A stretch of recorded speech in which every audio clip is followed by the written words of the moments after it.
The station lights hum faintly above the endless steel corridors where Ethan dragged his mop across the floor of the human cleaner, was invisible to most who passed by just another figure bent low against the machinery of alien, grandeur dragons who glided to the upper levels, never looked down at him. To them, humans were small, frail creatures useful only for tasks that dirted claws and wasted fire. But Ethan did not resent them. He moved quietly, performing his duty with a patience that belonged to someone who had grown used to being overlooked. One night, while scrubbing the edge of the biodome, he heard a sound like broken breath. A small shape curled beneath the roots of an artificial tree, a young dragon, scales dull, like stone wings half folded, and trembling. Ethan set down his mop. He had seen this one before, the silent one, the mute child who never roared or spoke.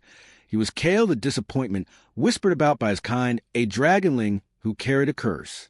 Ethan approached slowly, his boots crunch against the soil, and the boy lifted his head, eyes wide silver. And wet Ethan knelt low enough that their gazes met for a long moment. Neither moved. Ethan spoke. First his voice was soft, a ripple of sound against the stillness. "You are alone again." The dragonling blinked. He did not answer, only tucked his head back against his wings. Ethan exhaled and lowered himself onto the ground beside him. He had no reason to stay, yet something in those eyes pinned him there.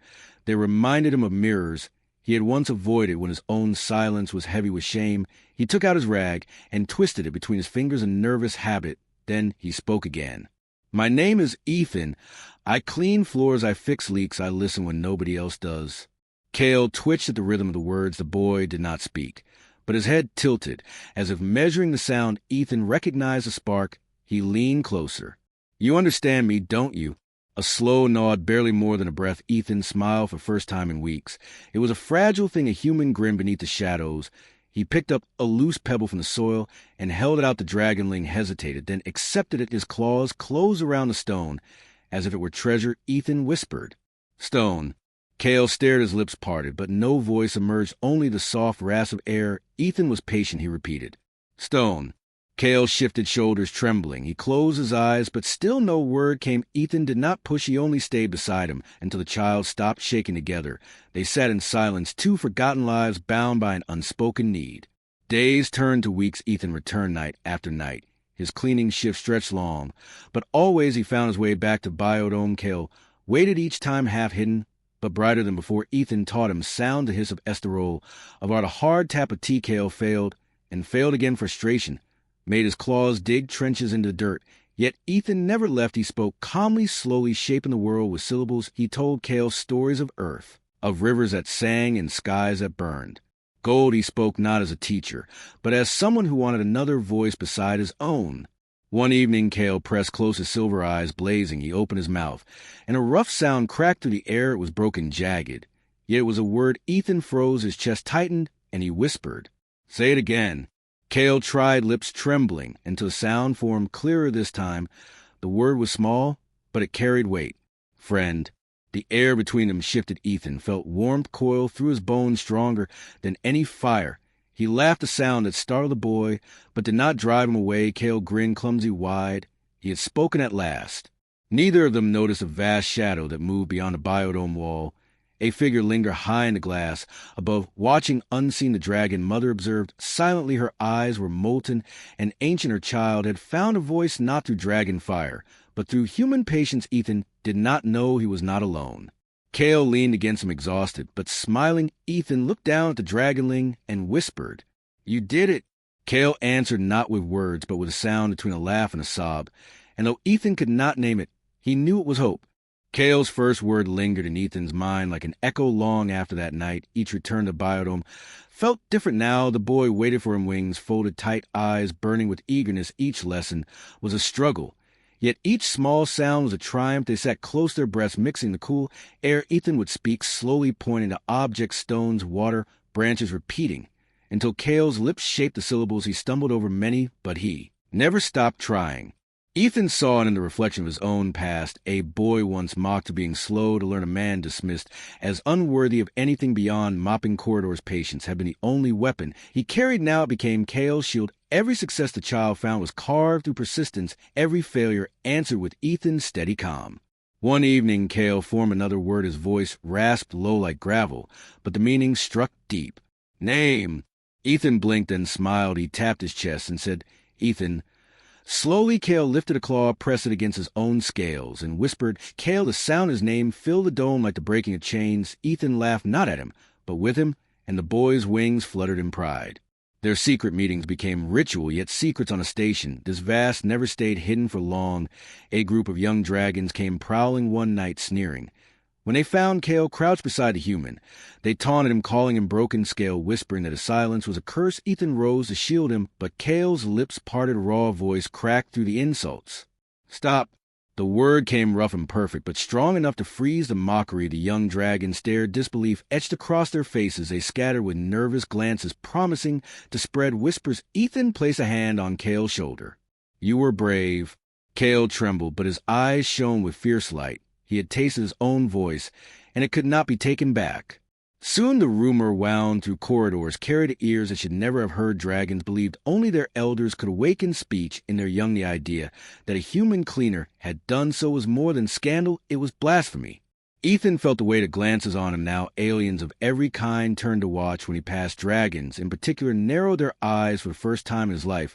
He was not invisible, yet it was not recognition, it was suspicion. Still he could not abandon Kale. The boy grew stronger each night. Words slipped easier. Now laughter tumbled out unshaped, but joyful Ethan told him more of Earth, stories of oceans that roared like dragon, skies pierced with thunder, forests that whispered in languages older than fire. Kale listened wide-eyed, mimicking sounds like spells. He was building a voice brick by fragile brick. One night Kale whispered, "Why help me?" His words were broken, but clear enough. Ethan paused, caught by the question. He looked into those silver eyes and answered softly, "Because I know how it feels to be unheard." Kale lowered his head, wings trembling.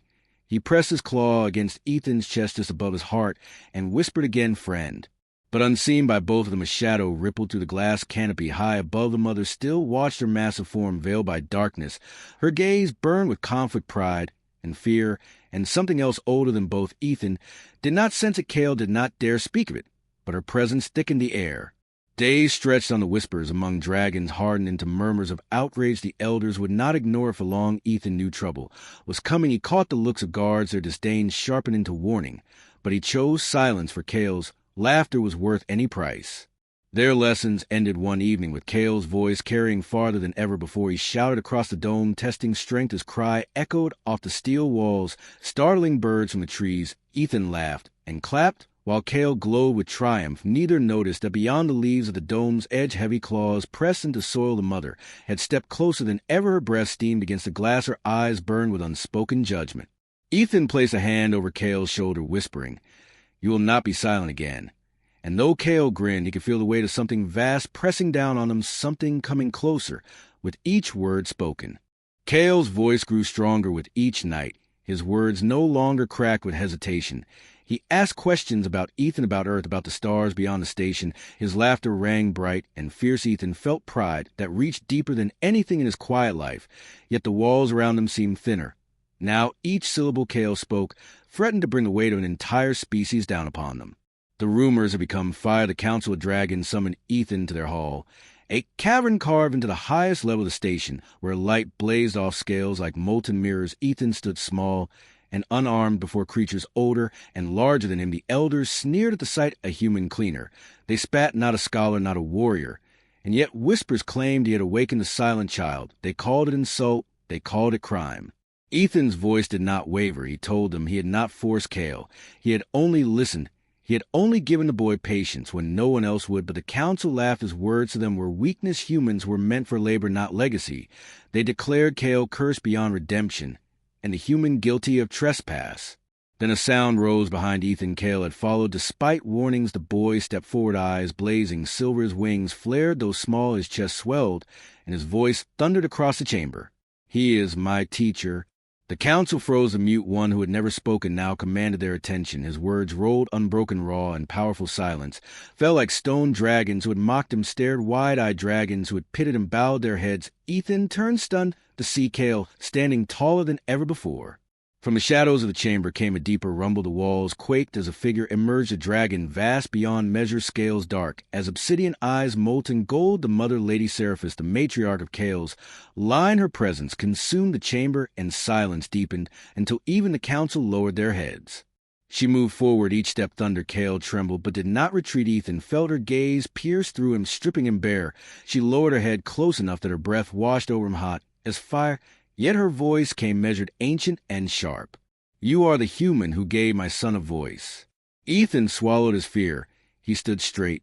Though his knees ached, he answered with the only truth he had. I did nothing more than believe he could speak.